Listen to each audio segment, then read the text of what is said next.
ஒரு பெரிய பாக்கியம் என்பதை நாம் முதலாவது விசுவாசிக்க வேண்டும். கர்த்தருடைய ஆலயத்துக்கு போகும் பாருங்கள் சொன்ன போது இப்படி இருந்தது அவர்களுக்கு மகிழ்ச்சியோடு தேவனை ஆராதிக்கும் போது நிச்சயமாய் அதற்குரிய பலனை நாம் பெற்றுக்கொள்வோம். நாம் தேவசனங்களை தியானிக்கும்படியாக மத்தேயு சுவிசேஷம் 5ஆம் அதிகாரம் 14ஆம் வசனம். மத்தேயு 5:14. நீங்கள் உலகத்துக்கு வெளிச்சமாய் இருக்கிறீர்கள். மலையின் மேல் இருக்கிற பட்டணம் மறைந்திருக்க மாட்டாது. மலையின் மேல் இருக்கிற பட்டணம் மறைந்திருக்க மாட்டாது. மலையின் மேல் இருக்கிற பட்டணம் மறைக்க முடியாது, மறைந்திருக்க மாட்டாது. தேவனுடைய ஜனங்களாகிய நம்முடைய வாழ்க்கையில் நம்முடைய கிறிஸ்துவ வாழ்க்கையை யாராலும் மறைக்க முடியாது, யாராலும் மறைத்து வைக்க கூடாத ஒரு காரியம். கிறிஸ்துவம் என்பது அது வளர்ச்சி அடைகின்ற ஒரு காரியமாக இருக்கிறது. இங்கே தேவன் தெளிவாய் சொல்லுகிறார், மலையில் இருக்கிற பட்டணம் மறைந்திருக்க மாட்டாது. இன்றைக்கு தேவனுடைய நாமத்தை ஒடுக்கும்படியாக அந்த காலத்துடைய லோகாதிபதிகள் சூழ்ச்சியினால் வானம் இருக்கிற பொல்லாத ஆவி மூலமாக பூமியில் செயல்பட்டு கொண்டு வருகிறது. இந்த கடைசி நாட்களிலே தேவன் ஒரு மாபெரும் எழுப்புதலை உண்டாக்க விரும்புகின்றார். கர்த்தருடைய மகிமை உன்மேல் உதிக்கும் என்று சொன்னதற்காக அவர் நாமம் மையப்படுவதற்காக தான் உதிக்க விரும்புகிறவராய் இருக்கிறார். ஆனால் அதை ஒடுக்க யோசித்தாலும் கூட இங்கே தேவன் சொல்லுகிறார், மலையில் இருக்கிற பட்டணம் மறைந்திருக்க மாட்டாது என்று சொல்லி இங்கே அங்கே அமர்ந்து கேட்டுக்கொண்டிருக்கிற ஒவ்வொரு ஜனங்கள் மத்தியிலே பேசுகிற ஒரு காரியம். இன்றைக்கு நாம் அமர்ந்து தேவனுடைய வார்த்தை கேட்க வந்திருக்கிறோம் அல்லவா? நம்மிடத்தில் தேவன் பேசுகிறார், மலையில் இருக்கிற பட்டணம் மறைந்திருக்க மாட்டாது, அதை மறைக்க முடியாது, அதை மறைக்க முடியாது. தேவ சமூகத்தில் அதை என்ன பண்ண முடியாது, மறைக்கவே முடியாது.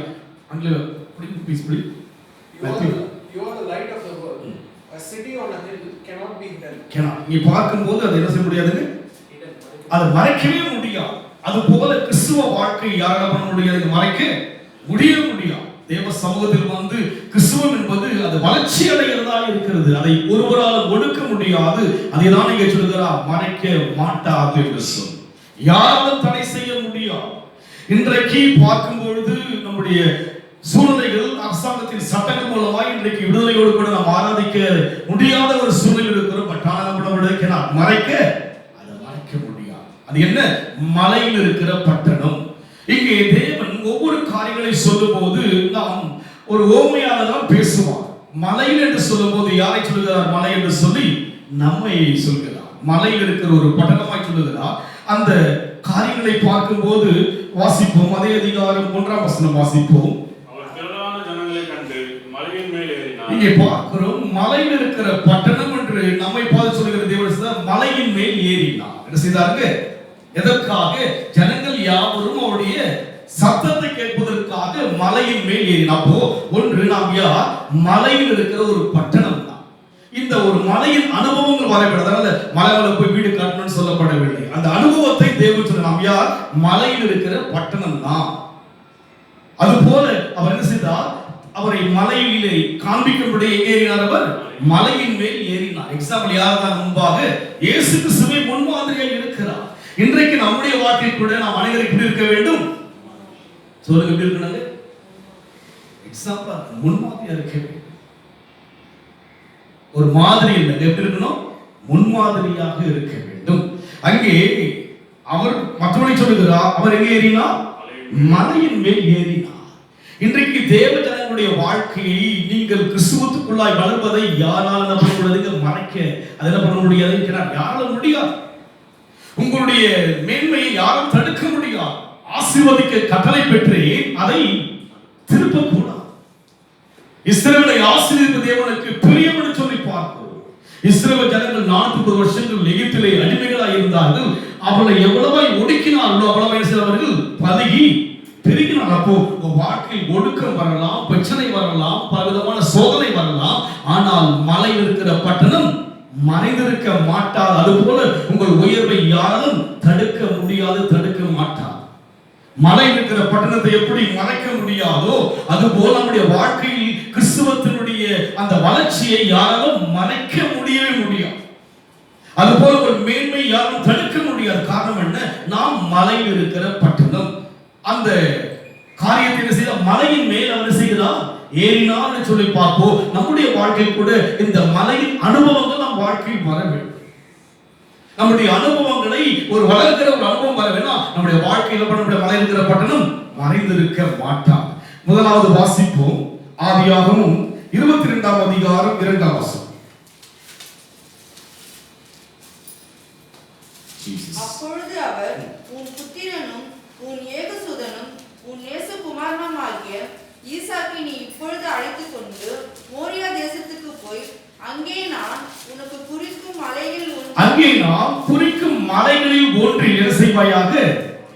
தகன பலியிடுவாயாக. ஒரு குறிப்பிட்ட ஒரு மலை, இது ஒரு அனுபவம். மலை என்று சொன்னால் மலையிலே ஒரு வீட்டை கட்டுவதற்காக பேசப்படுகிற ஒரு காரியம் அல்ல. இன்றைக்கு நம்முடைய வாழ்க்கையில் வசனங்களை வித்தியாசமா யோசிக்க கூடாது. அனுபவம் என்னது? அந்த மலையின் அனுபவத்தை அங்கே பார்க்கிறோம். மலைகளில் என்ன செய்வாயாக? உன்னுடைய மகனை தகன பலியிடுவாயாக. எங்கே சொல்லி எங்கே கொண்டு போய்?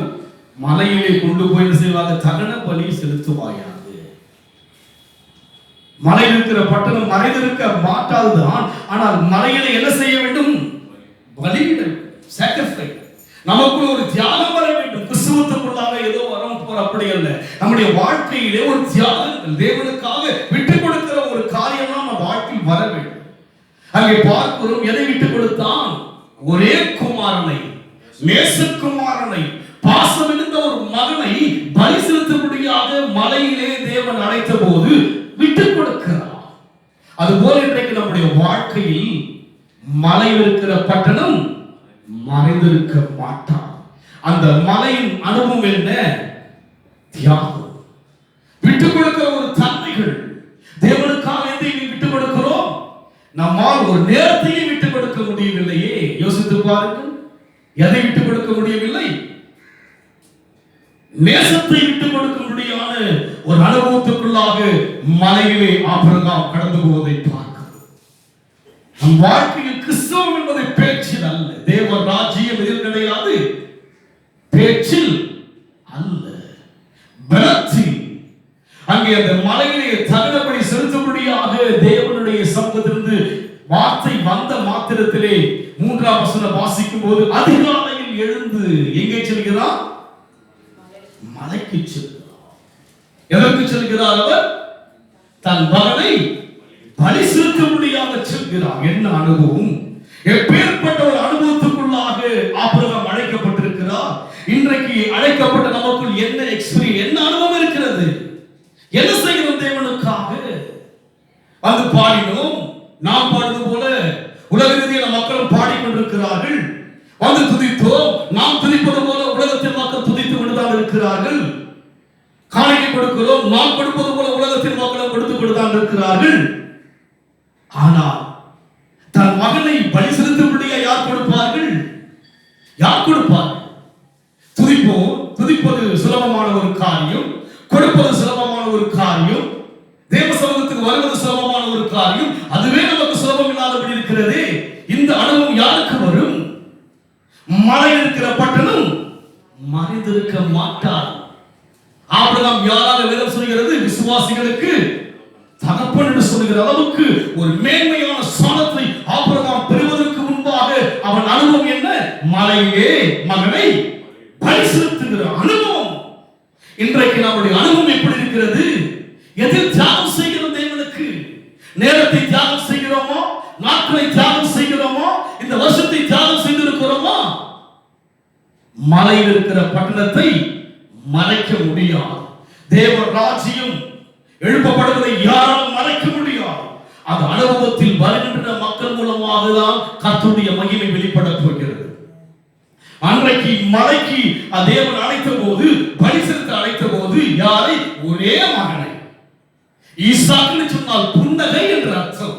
அப்பேற்பட்ட ஒரே மகனை, வாலிப மகனை, 100 வயதாகிவிட்டது, இனி பிள்ளை பிறப்பதற்குரிய சாத்தியமில்லாத அந்த மகனை மலையிலே கொண்டு வந்து பலி செலுத்தும்படியாக தேவன் சொன்னபோது அதிகாலை எழுந்த அந்த இனிமையான அனுபவத்தை வேதத்தில் பார்க்கிறோம். என் அனுபவம் என்ன?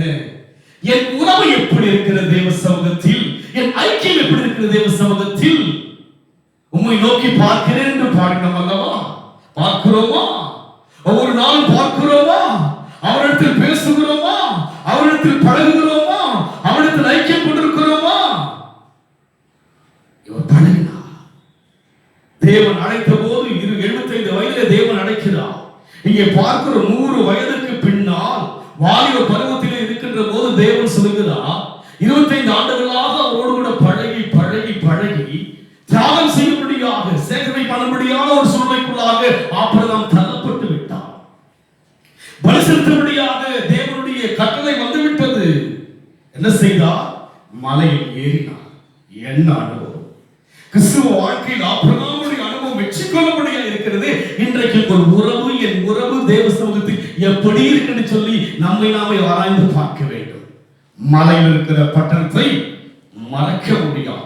உங்கள் மேன்மைகளை ஒருவராலும் தடுக்க முடியாது.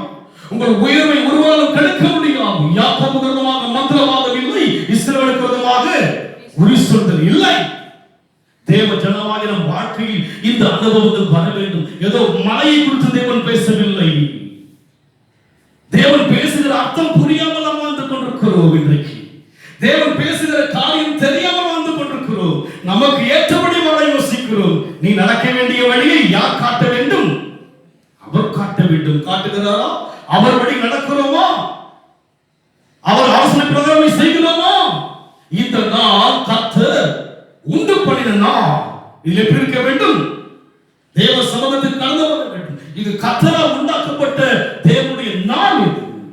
இந்த நாளை உனக்கா எனக்கா ஏற்றுக்கொள்வதற்காக அல்ல. இந்த ஒரு நாளை குறித்தே ஒரு மேன்மை நமக்கு தெரியாமல் இருக்க சொன்னால் என்ன கிறிஸ்தவ அனுபவம்? நாம் கிறிஸ்தவனா? நாம் கிறிஸ்தவனா? என்ன அனுபவத்தில் வாழ்ந்து கொண்டிருக்கிறோம் இன்றைக்கு? இந்த நாளை குறித்தே ஒரு மேன்மை தெரியவில்லையே. 6 நாட்கள் தேவன் எல்லாவற்றையும் உண்டாக்கினார். 7ஆம் நாளில் கர்த்தர் செய்தார், ஓய்ந்திருந்தார். எதற்காக ஓய்ந்திருந்தார்? சலித்தார், கலைத்தார், ஓய்ந்திருந்தார்? இல்லை, உண்டாக்கின உன்னோடு கூட, என்னோடு கூட, நம்மோடு கூட உறவாடபடியே ஓய்ந்திருந்தார். எதற்காக? உறவாட. அவர் சித்தத்தை நான் செய்ய, அவர் நோக்கத்தை நான் செய்யும்படியாக உறவாடுவதற்காக தான் ஓய்ந்திருந்தார். தவிர அவர் இலைப்படைய அல்ல. அவர் இலைப்படைவதும் இல்லை. தெரியல நமக்கு எதற்காக இந்த நாள், எதற்காக 6 நாட்களை கிருபையை காத்த தெய்வத்தை ஆராதிப்பது மாத்திரமல்ல, அவரை பார்க்க பாடினோம். உம்மை நோக்கி பார்க்கிறேன், உம்மை நினைத்து பாடல்தானது, பாடல்தானது. அனுபவம் இல்லாத ஒரு பாடல், அர்த்தமில்லாத ஒரு பாடலை பாடுகிறோம் நான். ஆனால் ஆபிரகாமோ அனுபவிக்க ஒரு தேவ மனுஷனாக இருந்தார். எப்பேற்பட்ட அனுபவத்தில் சொல்லுகிறார்? பிராக்டிகலாய் செய்ய முடிகிற ஒரு காரியமா யார் செய்ய முடியும்? ஆபிரகாம் செய்ய யோசித்தார், பிதாவாகிய தேவன் செய்து முடித்தார். ஆபிரகாம் செய்யும்படி யோசித்து பிரயாசப்பட்டார், தேவன் தடுத்தார். தன் மகனையோ யோசிக்காதபடிக்கு எனக்காய் உங்களுக்காய் கொடுத்தார். யோசிக்கவில்லை. பிதாவாகிய தேவன் குமாரனை யோசிக்கவில்லை. பாவியாகிய என்னை அவர் சாயலாய் மாற்ற அவரையே மனுவாய் கொடுத்த எத்தனை பெரிய அனுபவம்! அப்பேற்பட்ட அந்த அன்புக்கு, அப்பேற்பட்ட அந்த கிரியைகளுக்கு நான் செய்கிற கிரியின் பிரதிபலன் என்ன? நாம் என்ன செய்கிறோம்? ஆராதிப்பதில் அர்த்தம் இருக்கிறதா என்று யோசித்து பார்க்க வேண்டும். உண்மை இருக்கிறதா யோசித்து பார்க்க வேண்டும். கருத்து இருக்கிறதா யோசித்து பார்க்க வேண்டும். உயர்ந்த தெய்வத்தை ஆராதிக்கிறோம் அல்லவா? மனுஷனால் உண்டாக்கப்பட்ட சிலையை ஆராதிக்கிறேன், விக்கிரகத்தை ஆராதிக்கிறேன். வானத்தையும் பூமியும் உண்டாக்கிற தேவனை அல்லவா ஆராதிக்கிறேன். என் ஆராதனை அர்த்தமில்லை. ஆபிரகாமோ அர்த்தமுள்ளவனாக இருந்தார். நேசத்தை அவன் பெரிதா எண்ணவில்லை, பாசத்தை அவன் பெரிதா எண்ணவில்லை, உடனே அவன் பெரிதா எண்ணவில்லை, உறவை அவன் பெரிதா எண்ணவில்லை. தேவனை தான் பெரிதா என்கிற அனுபவத்தை அவன் காண்பித்தபடினால்தான் இன்றைக்கும் ஆபிரகாம் பேசப்படுகிறார். நம் வாழ்க்கை கூட ஒரு நாள் பேசப்பட வேண்டும். நான் மரித்தாலும் பேசப்பட வேண்டும். வாழும் போது பேசப்பட வேண்டும், மரித்த பின்னாலும் பேசப்பட வேண்டும்.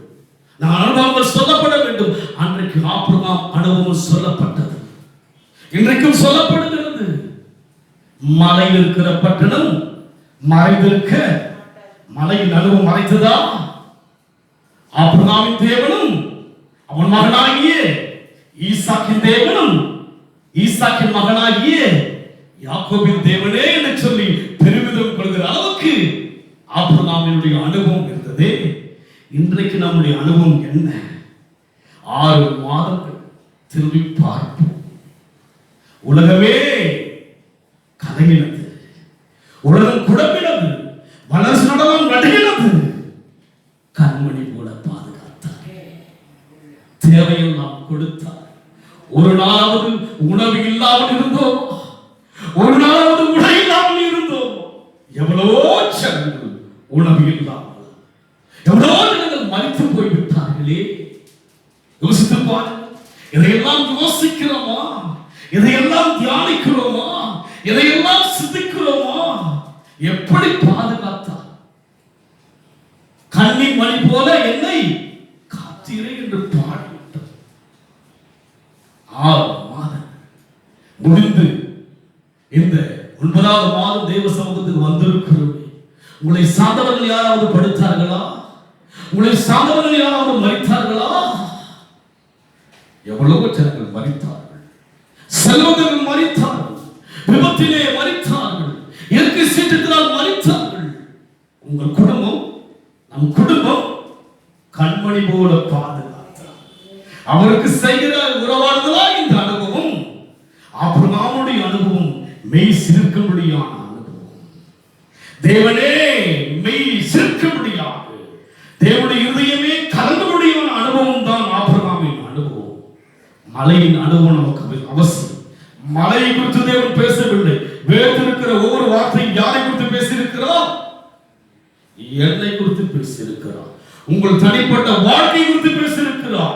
மற்றவர்களுக்காக யோசிக்கவில்லை, என்னோடு கூட பேசுகிறார். நீங்கள் யார்?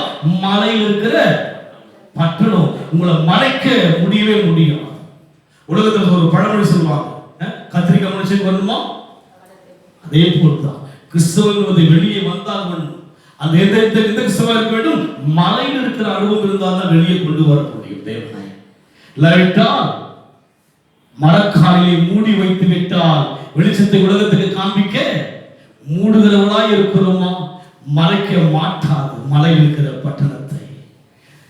நான் மலையின் அனுபவம் உள்ளவனாய் மாற்றும் போது என்னை மறைக்க முடியாது, என்னை மறைக்க முடியாது. அந்த அனுபவம் வந்தால்தான் மலை இருக்கிற பட்டணம் மறைந்திருக்க மாட்டார். எந்த அனுபவத்தில் இருக்கிறோம்? இன்னொரு வசனம் வாசிப்போம். யாத்திராகமம் 24ஆம் அதிகாரம் 15ஆம் வசனம்.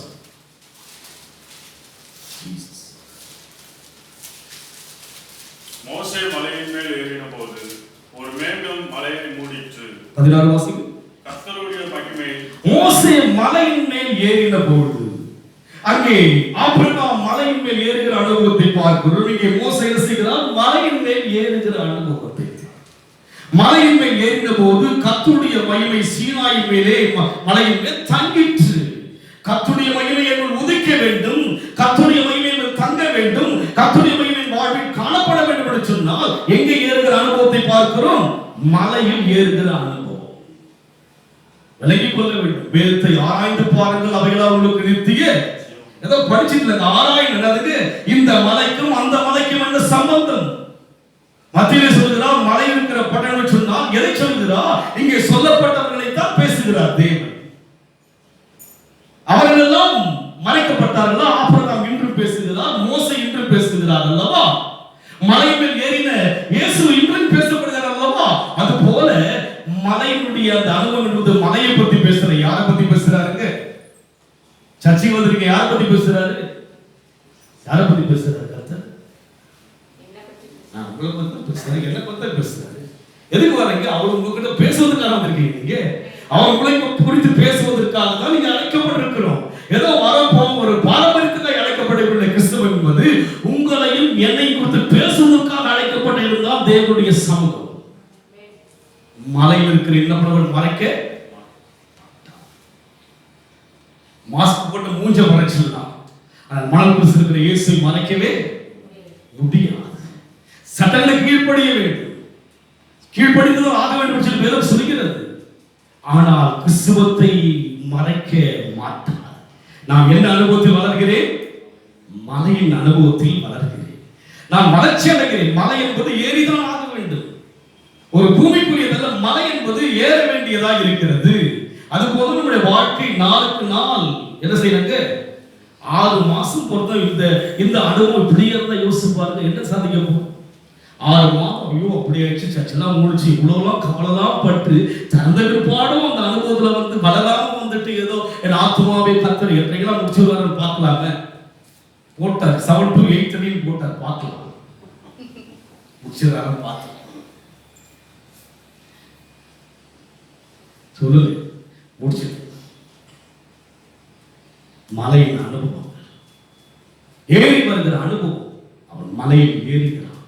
அங்கே தேவனுடைய சீனாய் மலையில செய்கிறான், அவருடைய மகிமை தங்குவதை பார்க்கிறான். ஏறுகிற அனுபவம் தான் தேவ மகிமை தங்கும். வளரணும், கிறிஸ்துவுக்குள்ளே வளர வேண்டும், தியாகம் செய்தால் ஆக வேண்டும். மலையில் ஏறுகிற எதற்காக ஏறினார் ஆபிரகாம்? மகனை பலி செலுத்த. கிறிஸ்துவ என்பது தியாகம் இல்லாமல் என்ன பண்ண முடியாது, மேலோட்டமா விட்டு கொடுத்துதான் ஆகணும். நேரத்தை காலத்தை சூழ்நிலை எல்லாம் பார்க்கவே கூடாது. சொன்ன உடனே அதிகாலை எழுந்து விட்டாரே ஆபிரகாம். இரவு சொன்னார், அடுத்த நாள் அதிகாலை எழுந்து விட்டாரே. எதற்கு எழுந்து விட்டார்? ஆராதனைக்கு எப்போது எழுந்திருக்கிறோம்? யோசிச்சு பாருங்க. 7 மணினா நீங்க 6:30 மணி நினைச்சாதான் வரணும். உங்களுக்கு என்ன 6 தான் நம்ம ஆரம்பிச்சது. ஆனா என்ன பண்ணிருந்தாரு? எத்தனை மணிக்கு ஆரம்பிச்சிருமோ? இந்த வழக்கமான சபையுடைய ஆராதனை நேரம் என்ன? 6:30 தான். 7 ஆகிட்டேன். அப்ப எந்த மணில வரும் நீங்க? என்ன வரீங்க நீங்க? யோசிச்சு பாருங்க. தியாகம் பண்ணிதான் மகனை பலி செலுத்துவதற்கு ஆபிரகாமுடைய வாழ்க்கையை கொடுத்தார். தியாகம் செய்ய நம்ம கிறிஸ்துவுக்குள்ள என்ன தியாகம்? என் கல்வாரி நாயகா என்னையும் அவர் தியாகம் செய்தார். நாம் என்ன செய்கிறோம்? எதையெல்லாம் தியாகம் செய்ய வேண்டுமோ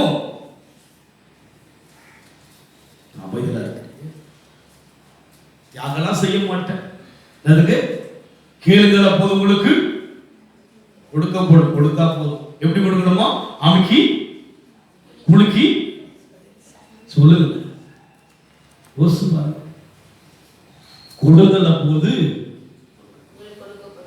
நேரத்தை கொடுங்க. அவனுக்கு உள்ளவன் எவனோ அவனுக்கு கொடுக்கப்படும். இது உள்ளவன் வசனம் உள்ளவன் எவனோ. நீங்க படிச்சு பாருங்க, அர்த்தங்களை படிக்கணும். நம்ம ஆராய்ச்சி தான் புரியும், அப்பதான் தெரியும். கேளுங்கள் அப்போது கொடுக்கப்பட்டா நான் கேட்கிறேன், எல்லாம் கொடுத்துருவார். மானத்தை யாருக்கு கொடுப்பா?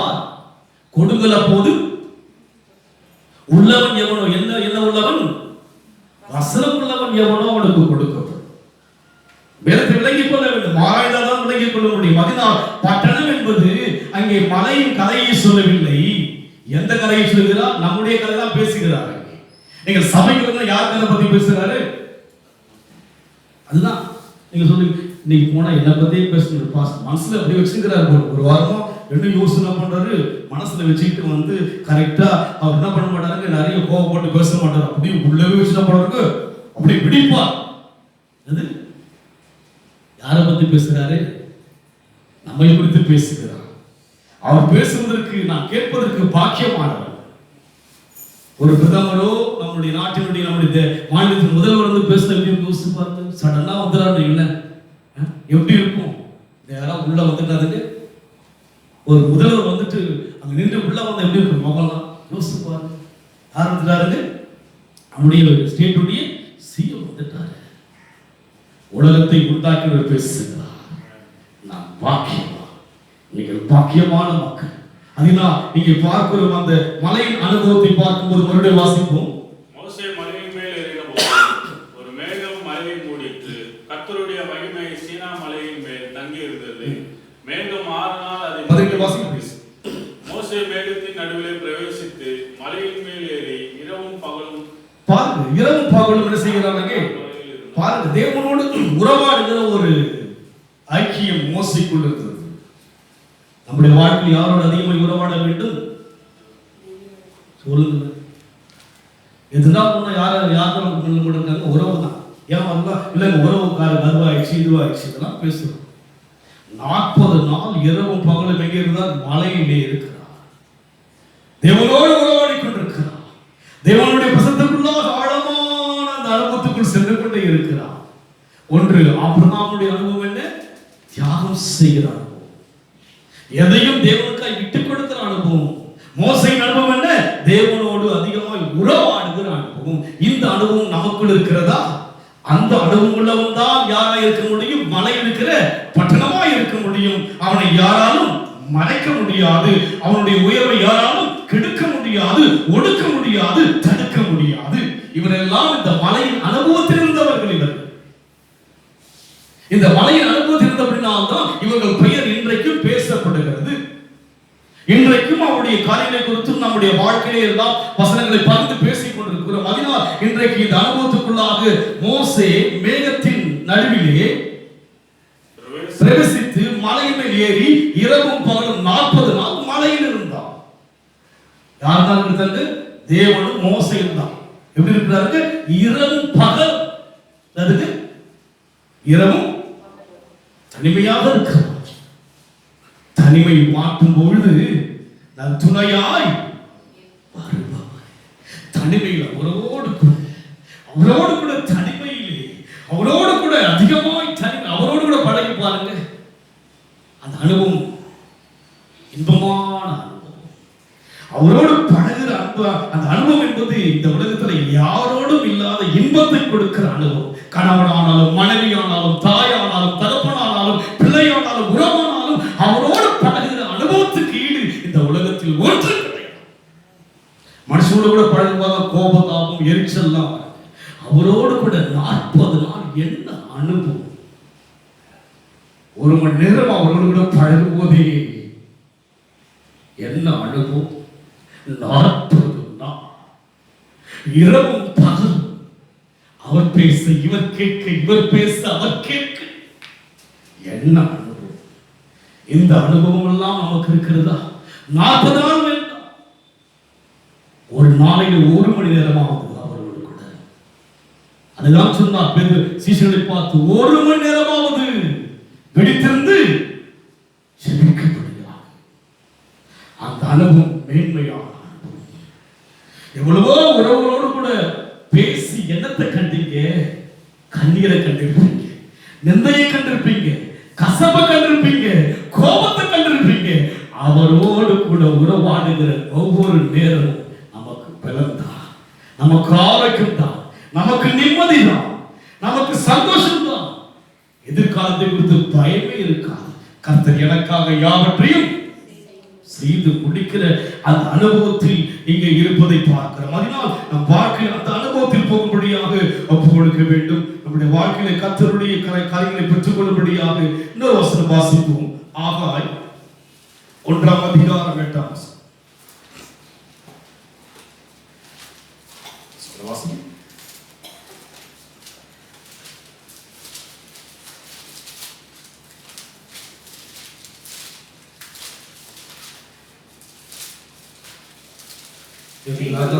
நீங்கள் மலையின் மேல் ஏறி போய் மரங்களை வெட்டி கொண்டு வந்து. நீங்கள் மலையின் மேல் ஏறி போய் பாருங்க, பொதுவா சொல்லிட்டார். யார் மலையின் மேல் ஏறினது?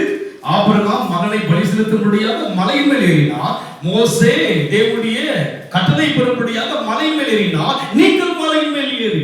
யார் மலையின் மேல் ஏறி? இதுவரை ஆபிரகாம் மோசே பத்தி பேசுறேன், என்ன பத்தி பேசுறேன். இப்ப என்ன பண்றாங்க? நீங்கள் மலையின் மேல் ஏறி. யாருங்க? நீங்கள்லாம் நான் எங்க இருந்தோம்?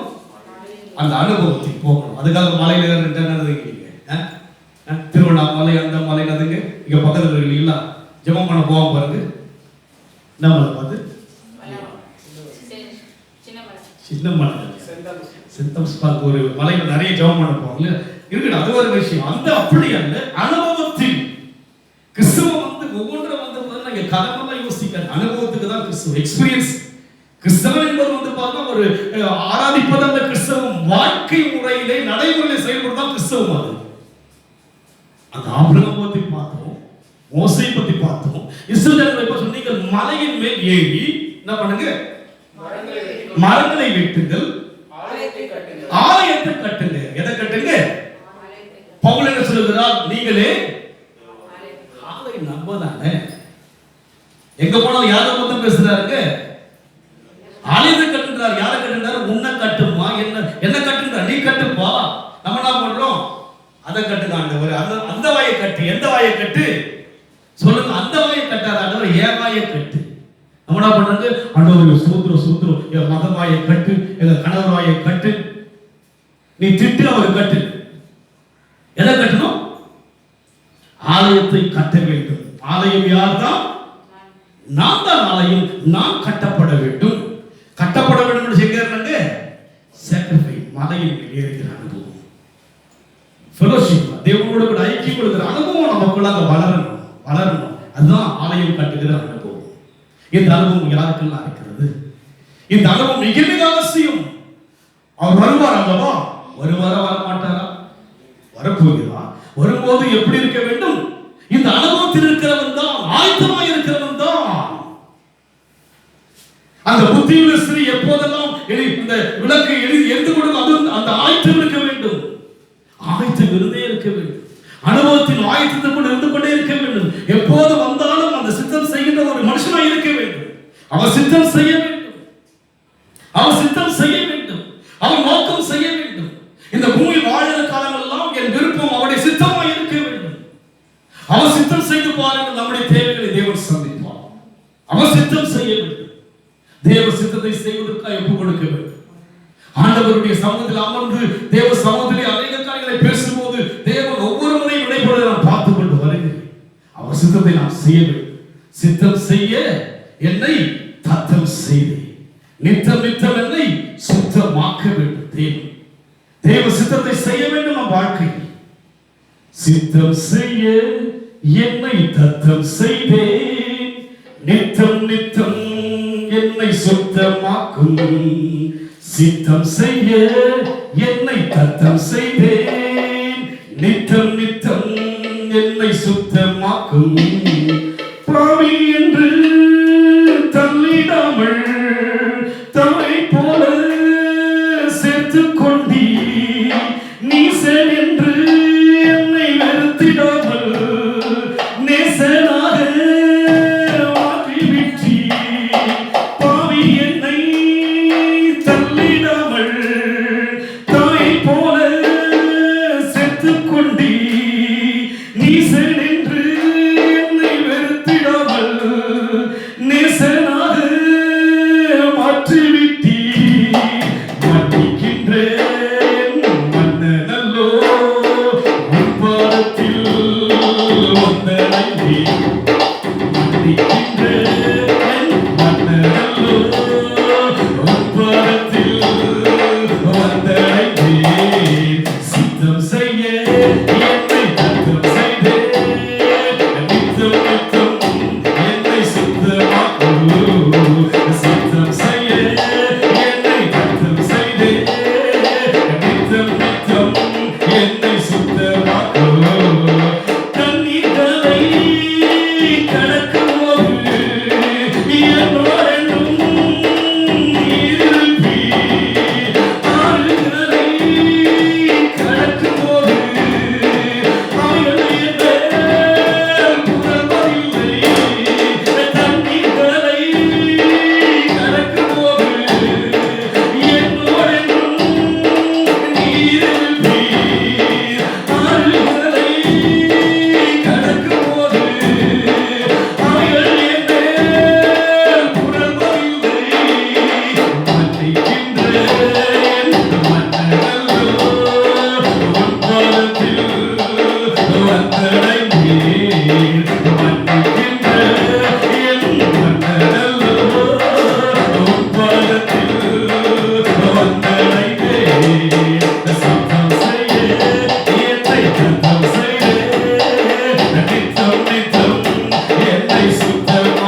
நீ செய்து உன் சித்தத்தை ஆபிரகாம் அன்றைக்கு செய்து அந்த நிழலை காண்பித்தார்.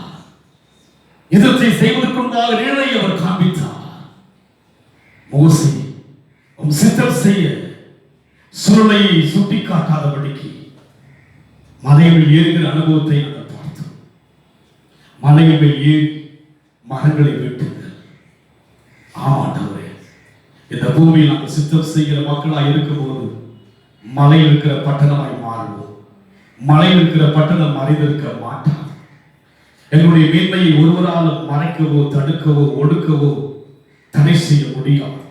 நாங்கள் தெய்வ சித்தம் செய்ய ஒப்புக் கொடுக்கிறோம். தெய்வம் பொறுப்படுத்திக் கொள்கிறார். அந்த அனுபவத்தை எனக்கு தார். நீர் மலையில் ஏறினீர், உம்மை முன்மாதிரியை காண்பித்து பழைய ஏற்பாட்டில் அநேகர் முன்மாதிரியை காண்பிப்பது போல நான் அநேகருக்கு ஒரு முன்மாதிரியாய், நான் அநேகருக்கு ஒரு எக்ஸாம்பிளாய் இருக்கும்படியாய் என் கிருபை ஆசீர்வதி இயேசுவின் நாமத்தில் பிதாவே. என் ஆத்துமாவே கர்த்தரை ஸ்தோத்திரி, என் உள்ளமே நாமத்தை ஸ்தோத்திரி. என் ஆத்துமாவே கர்த்தரை ஸ்தோத்திரி. கர்த்தர் செய்த சகல உபகாரங்களையும் மறவார். நம்முடைய கர்த்தராகிய இயேசு கிறிஸ்துவின் கிருபையும் பிதாவாகிய தேவனுடைய அன்பும் பரிசுத்த ஆவியானவருடைய ஐக்கியமும் நம் அனைவரோடும் கூட கர்த்தர் வருகை மட்டும் இருப்பதாக. ஆமென். God bless you. கர்த்தருடைய ஆசீர்வாதம்.